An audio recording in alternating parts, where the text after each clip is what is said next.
അത്ഭുതങ്ങൾ തീർന്നിട്ടില്ല, അടയാളങ്ങൾ തീർന്നിട്ടില്ല കാലത്തിൽ ഈ ലോകത്തിൽ. എൻ്റെ പേര് ആൻമരിയ. ഞാൻ മലമ്പുഴയിൽ നിന്ന് വരുന്നു. ഞാനൊരു നഴ്സിംഗ് വിദ്യാർത്ഥിനിയാണ്. ഈ 4 വർഷക്കാലവും അതിനു മുൻപ് 10ാം ക്ലാസ് മുതലേ എൻ്റെ എല്ലാ വിജയത്തിനും ഞാനൊരു വചനം പറഞ്ഞ് പ്രാർത്ഥിക്കാറുണ്ട്. സെഫാനിയ 3:17, എൻ്റെ ദൈവമായ കർത്താവ് വിജയം നൽകുന്ന യോദ്ധാവ് എൻ്റെ മധ്യയുണ്ട്. എല്ലാ വിജയവും എനിക്ക് ആ വചനത്തിൻ്റെ ശക്തിയാൽ നിറവേറ്റി തന്നിട്ടുമുണ്ട്. പക്ഷേ ഈ അവസാനം കഴിഞ്ഞ പരീക്ഷ കഴിഞ്ഞപ്പോൾ എനിക്ക് വല്ലാത്തൊരു ഭയമായിരുന്നു. റിസൾട്ടിനെ കുറിച്ച് ആലോചിച്ചിട്ട് തോറ്റുപോകുമോ എന്നുള്ളൊരു ഭയമായിരുന്നു. അപ്പോൾ ഞാൻ പ്രാർത്ഥിക്കുന്നത്, തോറ്റുപോയാൽ എനിക്കതിനെ മറികടക്കാനുള്ള ധൈര്യം തരണേ എന്നാണ് പ്രാർത്ഥിച്ചുകൊണ്ടിരുന്നത്. അപ്പോഴാണ് എൻ്റെ മനസ്സിലൊരു വചനം ഓർമ്മ വന്നത്.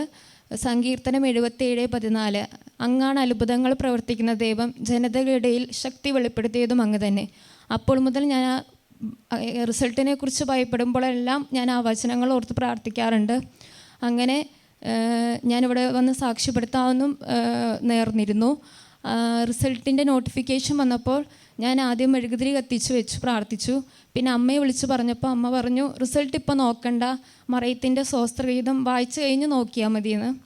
അങ്ങനെ റിസൾട്ട് നോക്കി എനിക്ക് ദൈവം വിജയം തന്നു. യേശുവേ നന്ദി, യേശുവേ സ്വസ്ത്രം. പരീക്ഷയുടെ സമയത്ത് വചനം വെച്ച് പ്രാർത്ഥിക്കുന്നതിൻ്റെ ഫലമായിട്ട് റിസൾട്ടിൽ ഉന്നത വിജയം കൈവരിക്കാനായിട്ട് മകൾ സാധിച്ചു. ഹല്ലേലൂയ. ഹല്ലേലൂയ.